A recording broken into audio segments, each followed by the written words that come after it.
Hi, this is Stephanie, basking in the blues, and it's my great honor today to have, I've kidnapped Kid Andersen. He's in my car, which is the most exciting.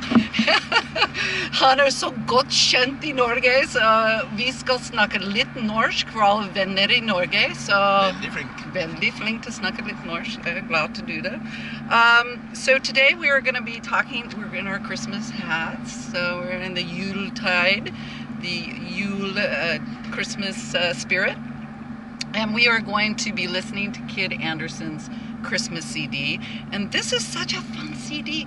And how did you get all these people? I mean, there are so many people: Alvin Bishop, Scott Brenton, Peter Brown, June Core, Ruth Davis, Rick Estrin, Lorenzo, Allen, Hanson, Joachim, he's got to be Rusty Zinn, yeah, Bob James, Wells, John Namath, Paul Osher, just Mark Hummel, fabulous team. How did you herd all those cats? Well, I knew all those guys, so it was just a matter as a matter of fact, a lot of them during this year they would come through my studio, and I'd be like, "Hey, got this Christmas CD I'm making. Can you join me on a song?" What a fun CD! But before we do that and talk a little bit more about you, we're going to be giving away 5 CDs. This CD here, which is Kid Andersen Greaseland CD. The first 5 people that write on my Facebook wall, "free CD please," and then contact me with your address, you get free CD. Well, let me write on that right now. You've got enough. And then your beautiful wife Lisa, who has an amazing voice. Tell me a little bit about this CD. Well, this is Lisa's Christmas CD. I can't find any more of mine. They're all back in Norway, where I often frequent at Christmas time. But we do have Lisa's Christmas CD, which is great. And they actually go for, I bought mine for like $49 on eBay because they were out of print and they were very hard to get. Wow. So the first 5 people, so there's 10 people total. I've seen them as much as $80 on eBay for Lisa's CD. So that's a free CD. So that's our giveaway. That's the first time I'm going to do that. So that's really great. I have all these CDs back here. 'Tis the season. It's season to give away. Okay, a little bit about you, my dear friend, Kid. I've just been into the blues scene about a year. We met about a year ago. Yeah. And I heard you were from Norway, so vi snakket norsk av og til, so they were kjempekult. Little bit. But you're from a small town near Notodden, which has the blues festival, right? Yes. I'm from a town that people in Norway haven't even heard of. What is it? It's called Herre. Herre? It's pronounced like, well, it's pronounced just the way I just said it, but it's spelled like hair with it's actually spelled like the Nelly.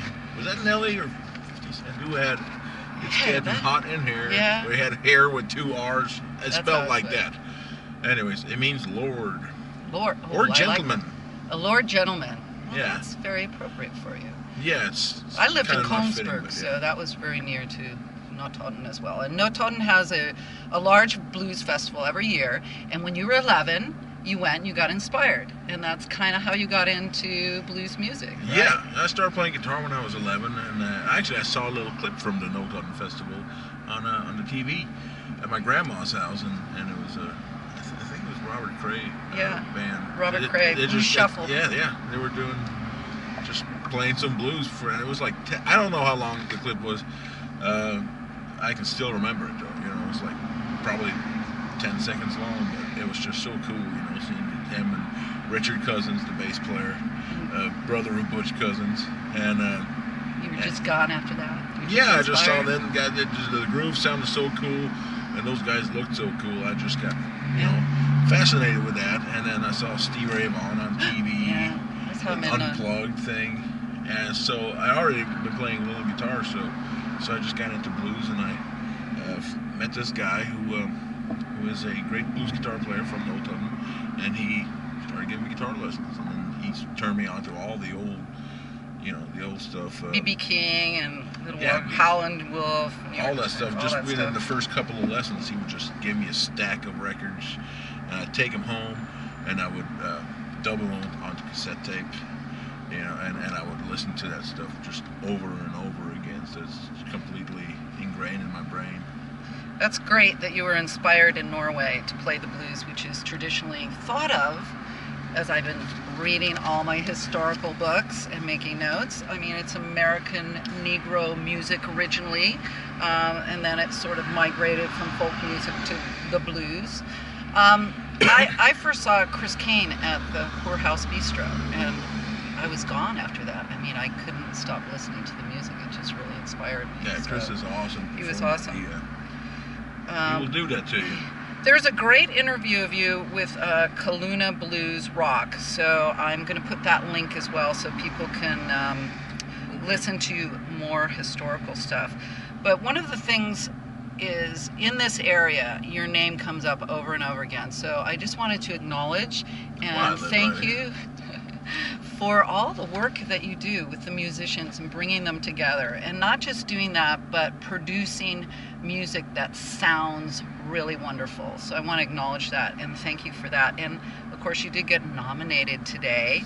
I read that for the American Blues Instrumentalist Guitar, right? On the the Blues Music Awards, formerly W.C. Hendy. Yeah, that's really, and I'm so glad that they are honoring you because you are well deserving of it. But thank you for all the work you do with the musicians. And that brings me to the fact that what happened? Connect to commute. We have a connection. We got all that, so that's good. Let's see. Maybe I hit it just briefly. There we go. No, it's still going. 6 minutes 42. Hey, that was a little break there. Yeah. We're still going. We're back. We're back. You said in the interview, and I wanted to just talk a little bit about this, about the sound. And you got a little frustrated with the, recording and the sound, so you started doing it yourself. So that's kind of what inspired you to do it. Why? I've listened to probably 100 CDs this year so far, and some of them just suck. I mean, they're really bad in the production of the sound. So tell me a little bit about producing here at Greaseland and the sound. I mean, I started, I've always been interested in every facet, of making music, and I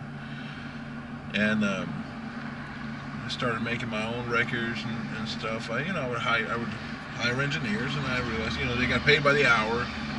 The more time they wasted, the more money they made. That's what I realized. Isn't that true? So yeah. This is going to take 14 hours at least. Yeah. So part of the motivation was just gradually that. I just got to where, I'll just, I'll do it myself and figure it out. You got to have the vision, the sound up here before you can get it out there. So you got to have, you got to learn the skills to,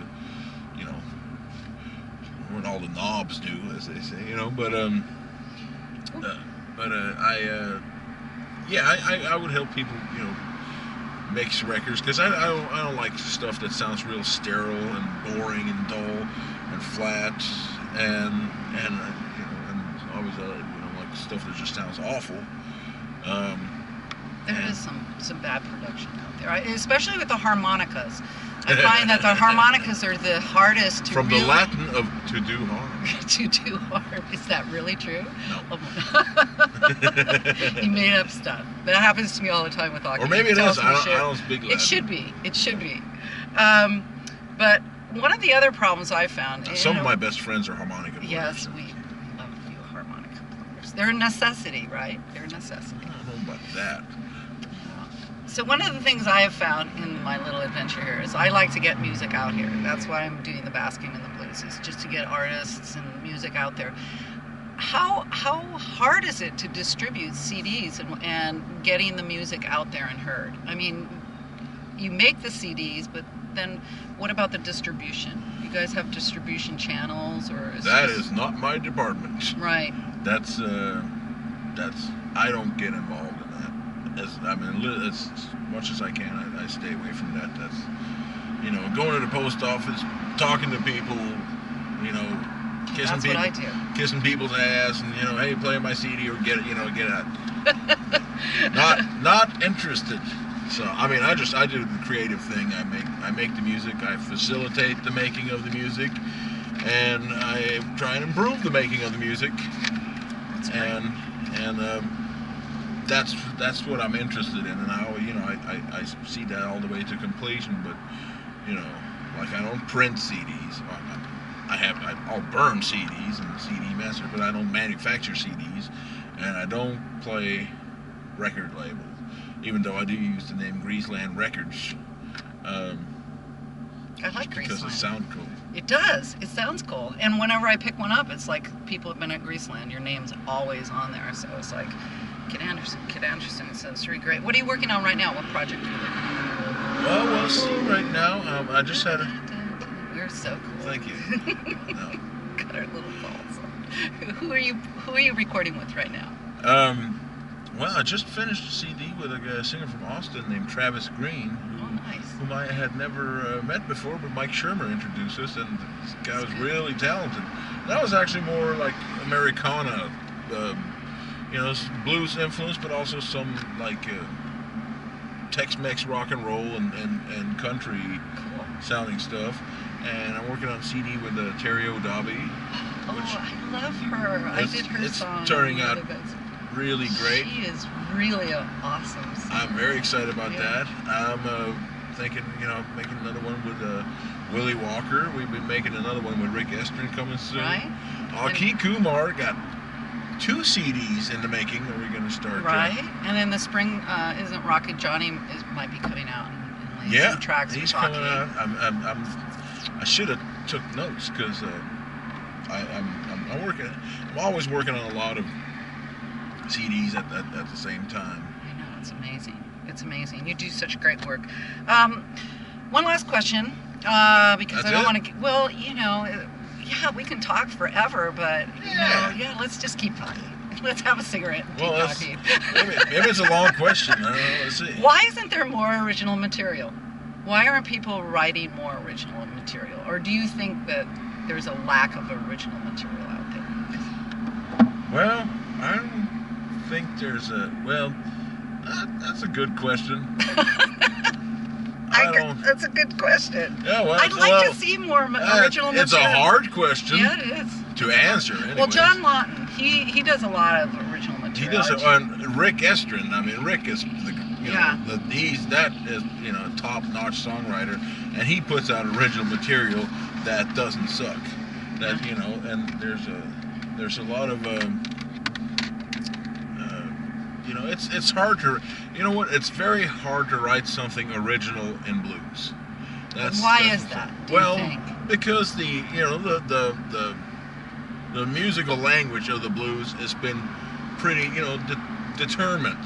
I mean, there's always room for expansion in whatever way, but there's only certain things that to me sound right in blues, and there's not very many who can like transcend that or get around that, So you either you have a lot of people ending up just not doing originals, just doing covers, or doing originals that just sound like some other song, or just are completely meh.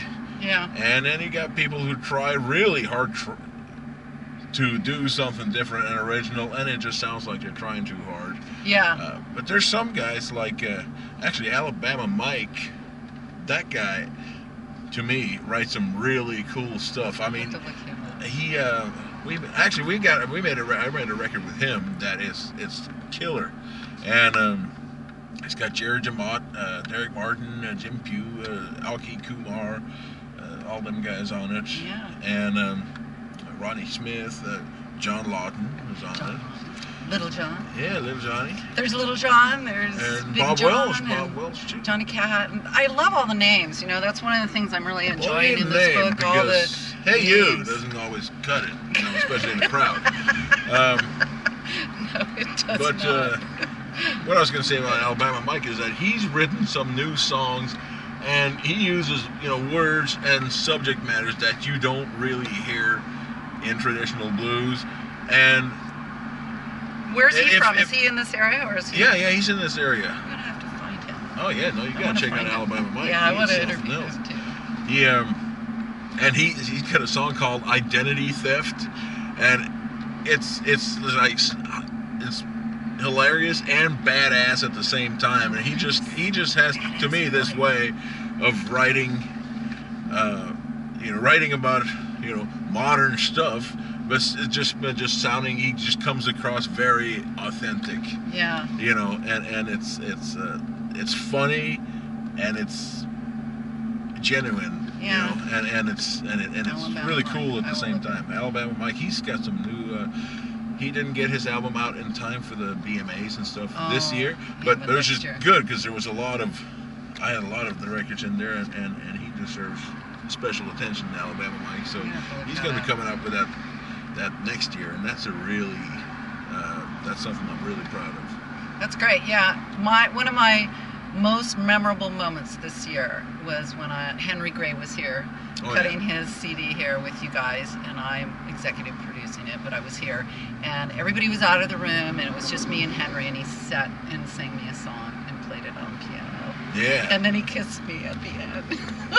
And I went, wow, that's like blues heaven. So after that, I was just gone, and so we're looking forward to that one being released in the spring. That was a real honor for me too. Yeah, it was an honor to have him here, and that's just the thing, is you're keeping a tradition alive, and it's just, everybody just enjoys coming here and doing Greaseland, and so that's just a real joy and gift to all of us, really. We appreciate it. Damn right.